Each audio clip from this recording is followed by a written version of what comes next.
Hi, and welcome to the Differ Review Showcase, picking at user notification events in iOS 15. My name is Geraldine Bly, and it is such an honor for me to be joining my friend and colleague, Alexis Brignoni, for this presentation. Today, we're going to be taking a look at notifications located in the User Notifications Events directory in iOS 15. Notifications are extremely important for forensic examiners because, among other things, they can show data that is no longer present on the phone. There is a lot that we cover in our blog post, and there is even more that we still have to research. But we are going to be doing our best to cover all the highlights in the next 15 minutes. So, how did we come across these notifications? I am glad you asked. As much as I love iOS forensics, I don't typically sit at home going through the file system just looking at random files. Or at least that wasn't the case here. I was working a homicide, so I was reviewing the call logs on a full file system extraction, and I noticed some calls that happened through the Instagram app a few minutes before the murder took place. Now, Axiom and Physical Analyzer decode this for you, but in case you're wondering, what you can see in the red rectangle there on the screen is a portion of the base64 value of the Instagram username. I noticed that the tools did not parse any additional activity from this particular user, like messages or posts. So I did what we should all be doing when something is important in a case, which is manually verifying. I did a raw keyword search on Axiom, Physical Analyzer, and FTK Imager, and I noticed some hits within a file in the User Notification Events directory. The first thing that I noticed about this file was the file name. The file name was a string of 15 digits, which turns out to be a modified Apple Cocoa timestamp. So just divide the file name by 1,000,000 and just use your favorite decoding tool and you get the timestamp. In our testing, this file name or this timestamp correlated to the date that this file was created. Then I looked at the file using a hex viewer. And I noticed the SegB signature. And at this point, I had no idea what that was, but I did some Google foo, and it pointed me to John Hyla's Biome app intent post. I have referenced that in our blog post if you guys want to take a look at it. So now we look at the file itself. The first 56 bytes of the file are going to be the file header. The first 4 bytes that we see highlighted here are the offset to where the next notification is going to be written in this file. Then we see 2 timestamps. The first timestamp is always going to be consistent with the date of the last notification. The next timestamp usually or corresponded to the date the file was created, which also happens to be the file name, like we already talked about. And then we can see the famous SegB signature. Next, after the file header, we find all the notifications. For the purpose of this blog post, we have divided each notification into 2 parts, the header and the body of the notification. That's the header. And that's the body. And we will do a quick overview of each, just because we don't have enough time to go into detail. The notification header. The first 32 bytes of each notification is going to be the notification header.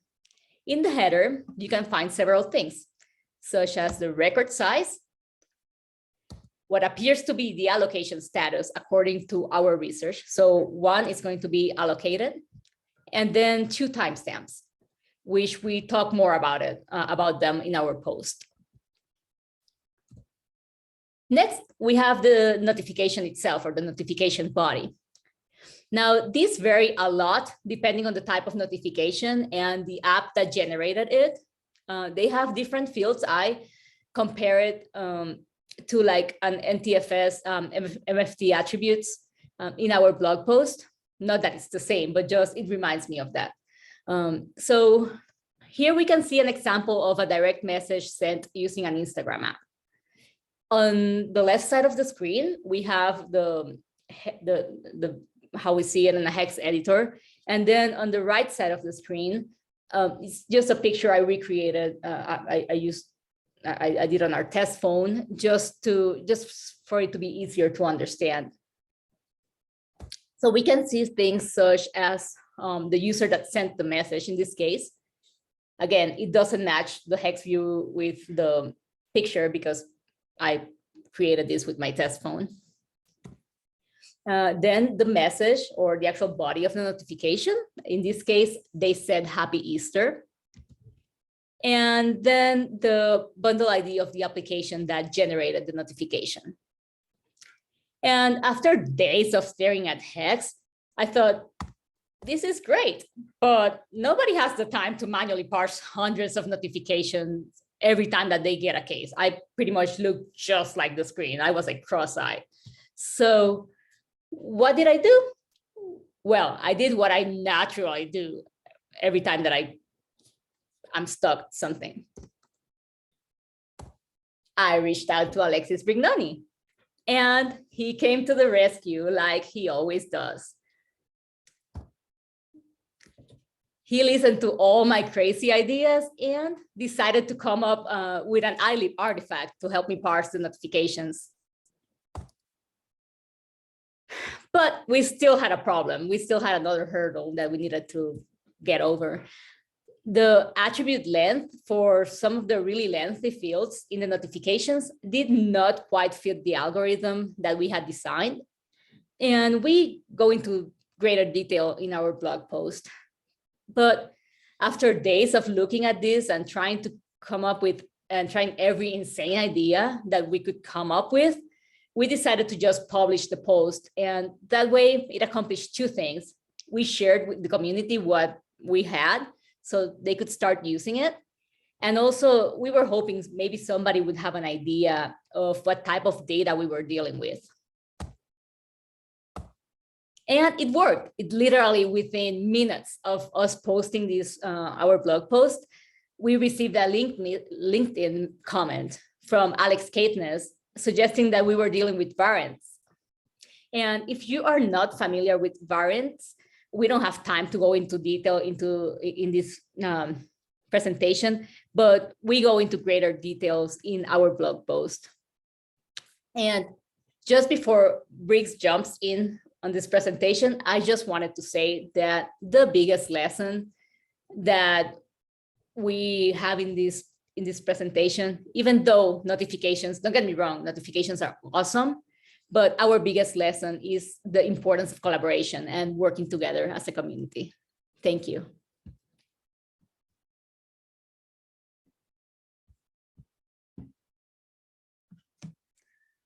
Thank you, Geraldine, for this first section, explaining how you came about the artifact and how we were working together to make sense of it. It is only fair that now that she has revealed my secret identity, that I reveal hers. So don't be deceived, right? She is well known that she's a superhero in her own right. And so I'm happy to have her as a colleague and call her a friend as well. So now that everybody knows our secret identities, let's get to the next part. And as you saw, this artifact, a lot of value in it, messages, content that's deleted, we can access it through a notification. Notifications really carry a lot of data in them if the developer wants it to be that way. And I want to talk about a little bit more about collaboration, teeing off of what Geraldine just explained. And to collaborate, there's certain things that I would spend a few minutes thinking about. So the first one is for collaboration, at least between Geraldine, myself, and some other folks that we work together, we'll have a shared knowledge base, right? And if part of your tasking is to develop effective teams that collaborate to achieve a mission, you want to have a shared knowledge base, right? In this space, obviously the digital forensics space, we need that shared knowledge base. Geraldine and myself were really iOS and Android freaks. I'm more Android, she's more iOS, but we love them both. And she might disagree with me. But we do like the mobile forensics space, right? And we have that interest, right? As you're developing your teams, you want to make sure that there's a baseline for their knowledge, right? I don't have to explain to Geraldine how certain things, basic things works in Android, and she doesn't have to do the same to me. We have a common understanding of the basics and how they operate. So that help us communicate faster and easier, right? When we have this shared language, okay? And shared interest in the space that we're gonna be doing work on, right? At the same time, we have unique expertise, right? She brings a lot of her research that she does daily through her casework, solving cases, right? And I bring some coding experience. I'm a humble Python developer. And we then merge those as complementary expertise, right?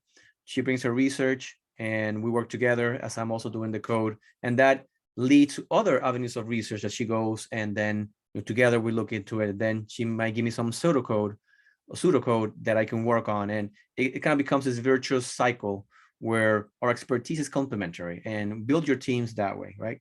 Workspace, you see there the big WhatsApp icon, and you wouldn't think WhatsApp, it's a really collaborative tool, but that's what we used, right? We're familiar with the app, how to share images and whatnot, and we're able to mostly text, believe it or not, just chatting, messaging. We're able to communicate, and again, that goes back to that shared knowledge base, shared language. As she was typing and explaining what she was doing on her research side, I could picture in my head exactly what she was doing and how she was doing it, even though I wasn't watching her screen directly, which was not feasible for me to be doing that at that time, right? So shared language, a shared workspace, and be community driven, right? At the end of the day, and that's why we're all here, we want to take that knowledge and share it, right? Make sure that we all grow together, and that will lead to further collaboration, bringing people up, and those that are lift, then they lift other folks as well, and we'll get better. Okay, awesome. So with that being said, right, the next step is, how do we automate this? As Geraldine was saying, we don't want to do this by hand and constantly, analyze, looking at the hex and get those offsets and those attributes, as we call them, for 300, 500, 10,000 iOS messages. So I use some tooling that I've been developing for the last, 4 or 5 years, maybe, called iLEAPP. That stands for iOS Logs, Events, and Plist Parser. I was privileged enough to talk about it in a previous DFRWS conference, right? As you see there in the slide, that's where the repository is. You can run the code as Python, or you can go under the releases section and look for the executable as Windows, and you can run it from there. It's a little bit easier for most folks. So what I'm going to do now is I'm going to just show you how the artifact works and what output do we get and how do we get benefit from this from an automation perspective. So let's do that. Let's move over to my desktop. All right.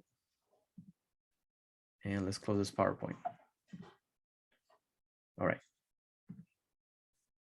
And don't save. All right. So I'm going to run the scripts through the Python interpreter using my IDE. So let's open that real quick. All right. And here is the entry point for the graphical user interface. And here it is. So what we're going to use is it's Kindly, Axiom, a Magnet Forensics. They're the developers of Axiom, and through Jessica High, which we all know and love, they made an awesome iOS 15 image for the capture the flag event they had recently. And this image has been shared with the community. And as you can see now, we're using that for this demonstration because it has the data artifacts that we need since they're only iOS 15 existent, right? They don't show up in previous versions. So thanks to Magnet, thanks to Jess for this awesome data sets. Right.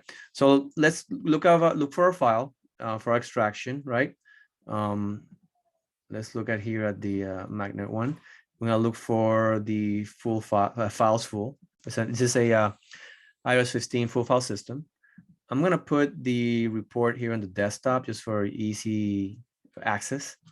And you see all the artifacts that the tool parses, but we don't care about all of them. The only one that we care about is the notifications one. So let's scroll down to the end. Notifications duet to the folder location that it is. And we're just gonna run it and check this out. And done. So it takes all of 0.009 seconds, right? And then you see here, let me hit OK here. When I hit OK, it's gonna bring up the report. And before I discuss that, you can see here the report folder on the desktop where we told it to place it, right? So what do we see in this report? So you got some information about the iOS system, but we care about the notifications right here under notifications to it and the name of the file. As Geraldine was explaining, there could be multiple files for iOS notifications. In this case, we only have one, and we decided to keep that file name there. As you can see here on the top, you have the full path where the data is and that file name. I like to put it obviously here in the path and also here in the notification for easy viewing for the examiner, all right? Total entries. You will see here, and Geraldine spoke briefly about that, if it's allocated or not allocated. You can see here some notifications that used to be are not here anymore, but we have an indication that they were here at some point, right? So they're empty, but the data is empty, but the fact that they happen is still there for us. Might have some value in regards to activity and was there activity or not. So let's sort this out a little bit, so we can see some things.